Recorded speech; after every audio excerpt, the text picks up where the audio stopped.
So today we are heading to the toy store. I know what you're thinking. In this economy? Yes, toys. Especially in this economy. And let me tell you why. Okay, here are the facts. Toys develop brains. Gamers age about 10 years slower compared to kids that play with tangible objects. Physical toys increase development of the frontal lobe, which is in charge of regulating emotions, handling problems, reducing stress and anxiety, as well as building confidence. Screen time creates a dopamine dependency in kids and stops brain development and maturity. Tablets and phones are immersive babysitters, and the results are in from studies all around the world. Now you could argue, but Ben, you're from the 80s. You had a Nintendo and hung out in arcades. Ah, true. But first of all, arcades are communal.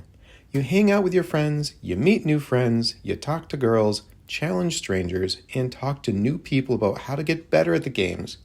There was a separation from the games that were very prevalent. Screens today are designed to be immersive with their fast pace, flashy pixels, and high graphics. Games in the 80s were 2D and forced you to actually use your imagination to get a suspension of disbelief. We know that the more immersive somebody is in their screens, especially gaming, it slows down white matter development. And what is white matter? These affected areas are crucial for functions such as decision-making, behavioral and impulse control, emotional regulation, and attentiveness and focus. Toys promote positive neural growth by stimulating cognitive, motor, and sensory skills through play. The best toys encourage creative play, such as building blocks and puzzles and dolls, as well as cause and effect problem-solving activities. Now, you might say, Ben, but you're an adult. Why would you waste your time getting toys as an adult? Also a good question. Toys help my white matter stay strong.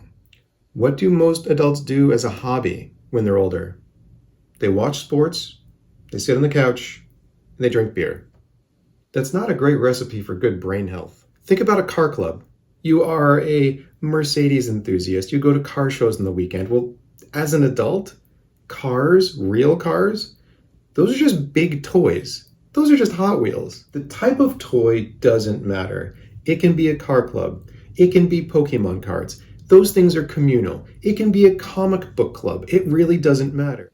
I know that my brain at 60 years old is going to thank me. So yes, toys, as an adult, keeps your brain strong. So yes, even in this economy, now more than ever, get kids toys instead of their addictive black mirrors. Head to your local toy store. If we don't help kids play the right way now, we're heading towards our own extinction. And when it comes to matters of extinction, that's just good value. Seeing the gyration though. I'll edit all this out. Okay. So Rick, it's great to see you. We're here at Has Been Toys and Collectibles. Rick, how's your day going? Oh my God, my back hurts so much from being fat. Oh, my back hurts from being skinny. Yeah. I've got some questions for you for our channel. We should start with the name of the shop. You want to talk about the store first? It's called Has Been Collectible Toys and Comics, because I used to be someone, and now I'm a has-been. Who'd you used to be? I used to be a guy who designed Transformers and G.I. Joes at Hasbro. And now I sell used toys that are also has-beens. So, when you were a kid, yeah, you had toys. Yeah. What was your favorite toy as a kid? I was an only child, so I had toys at my mom's house and I had toys at my dad's house. So I had 2 Castle Grayskulls. So you're big into He-Man? I love He-Man. He-Man was my first toy that I remember. We're doing a toy drive. Great. Which is why I'm wasting my time with you. Yes. So it's me and Mike from Lunch Money Comics. We're going to do a toy drive, raise toys for TOTS. It's going to be Saturday, December 6th from 10 a.m. to 5 p.m. Okay. And how can people help? And they can bring a brand new unused toy, unwrapped. And for every toy they bring in, they'll get a raffle ticket. We'll have prizes throughout the day. If they purchase a toy from Has-Been to donate, they'll get 2 raffle tickets. And then I'll have like some special higher end toys, like if you buy this $50 toy and you donate it to a kid, you'll get 10 tickets. Okay. Stuff like that. You got me hot. I'm hot. I'm hot. I'm so hot right now. You can All take right. off your shirt if you want. All right. No, we tried that, and you said no. Yes. Nobody's. Look, the beard. And Everybody wants the this. stomach. So, Rick, real question. With the economy, with everything that's going on, with all the stress in the world right now, why are you doing a toy drive? People are shying away from toys, going to screens. Be real with me. Kids need to be kids. Right. And that's why every kid that comes to Has-Been, whether they buy something or not, they walk away with something. Whether it's a comic book, like some candy, or a toy that they pick out from the cauldron of doom and despair. That's a real thing. Every kid walks away with something because not every kid can afford something. What a nightmare it is for a kid to come into a toy shop and not leave with something. So every kid that comes visit Old Man Rick gets something. Old Man Rick, is that how you define yourself these days? Old Man Has-Been Rick. Look at this box. We're talking about your donation. We're talking about the charity. Yes. Why the hell would you do this? Because it's a good. It's exhausting. No, come on. When I was a kid, yeah, my parents split up, and I was, privileged to have toys at my dad's house, toys at my mom's house.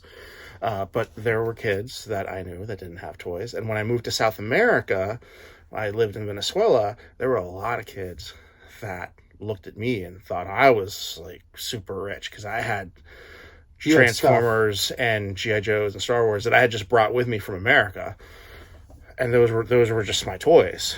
And, not a lot of people in America are aware of how privileged we are to live in this country and have the things that we have, like Walmart or Target. Say what you will about those companies and their business practices, but the fact that we have those available to us and that we have supermarkets that don't necessarily run out of food, and we have stuff like voting, and we can just go out and buy a pair of blue jeans that we don't have to import to our country. That's insane. So this toy drive speaks to all that. So that's why I like to do things for, kidding aside. Kidding aside. That's why I like to do things for other people. Because I'm one of those people that grew up seeing firsthand what it was like for those who didn't have. You saw the other side of it. Yes, very much so. More so in South America than in this country. But there are people who struggle in this country who benefit from SNAP and other government assistance programs. So this is just one way of helping those people in a time where we celebrate excess and giving to ourselves. Let's also give to other people too. Oh, so I met Mike from Lunch Money Comics. Okay. And we just hit it off. He likes to give people too because he's all like churchy and stuff. Thank you for what you do. In all kidding aside, I know you're the most sarcastic person that I've ever met. No. Right. Why toys instead of anything else? You mean like comic books? No, or just money. Why not just do a money drive? Why toys? Toys mean something to you? Yeah, I was a toy designer in another life, and I collect toys. I love toys. My business revolves around toys. Well, you collect toys too? You're not just in the business? Right, yeah. No, I'm a collector. Well, freaking what's your favorite toy at home? Well, my favorite toy... You know what? I still love my first ever Transformers. It was Gears. He's a little mini bot. And he was my first Transformer, and I still have him. You see, this is take 5. Yeah, you're gonna fix this in post, right? All right, all right, go. Oh, look how prominent my nipples are in this shirt. Should I do that so that my nipples? Yeah. You collect comic books too? I collect on occasion comic books. I only collect the comic books that I enjoy. I don't buy books just to. I'm doing a whole run of Batman. Do you have any big numbers in your collection? Transformers #1, G.I. Joe #1. I don't have a lot of heavy hitters that you would say, Hulk 181. No, I've had some of those books come through here, and I've sold them because they're not. They don't speak to me. I like robots. I like fantasy. What do you like in fantasy? I like Thor, actually. Yeah. And I didn't like Thor until I was well over 30, because I didn't like that Thor was an alien who looked human. He's from another world, but he looks just normal. He's a normal human. Now I like Thor because it really is. It's because of the films.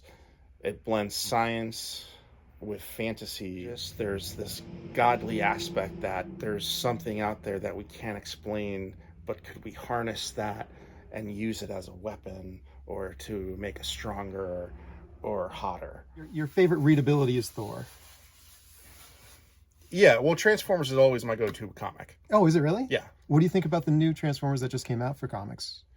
The Void Rivals, the new... So I really like Void Rivals, and I like Transformers, but I'm only up to like issue 8.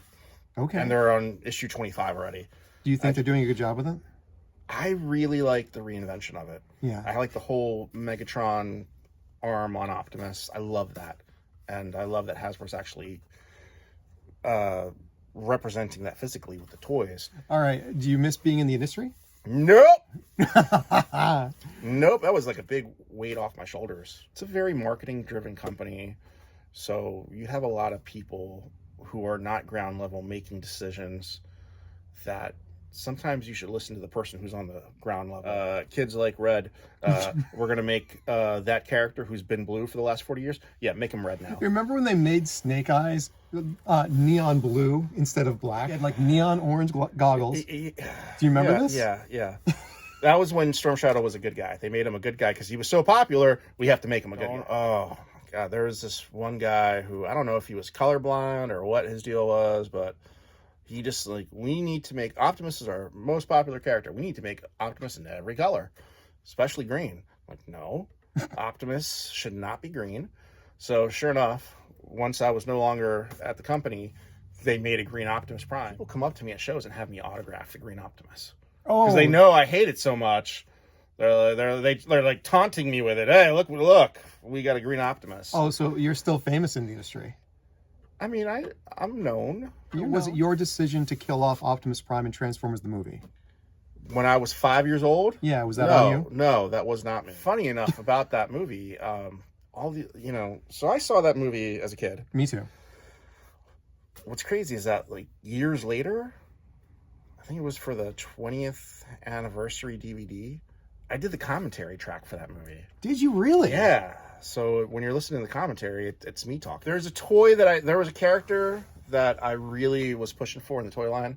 I love troop building.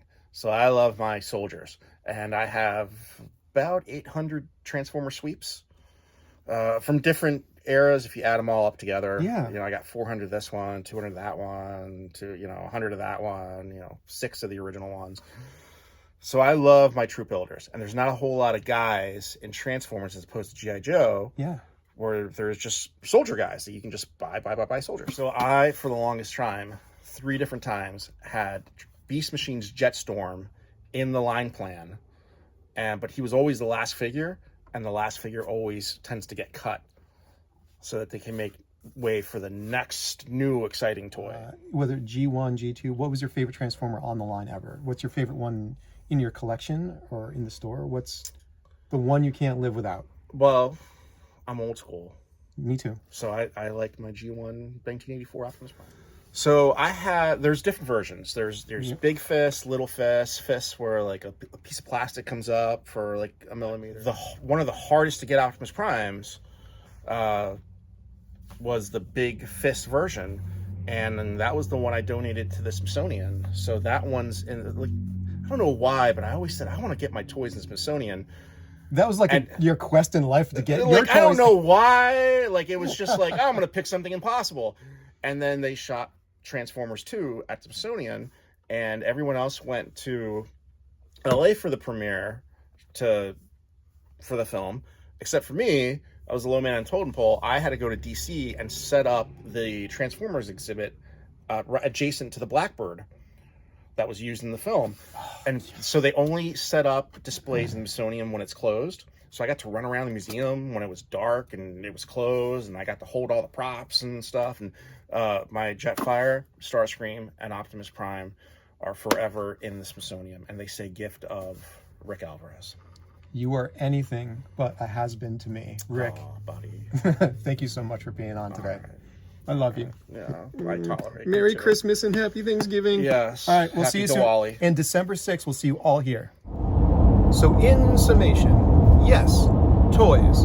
In this economy, and especially Rick's has-been toys. We'll see you there on the 6th.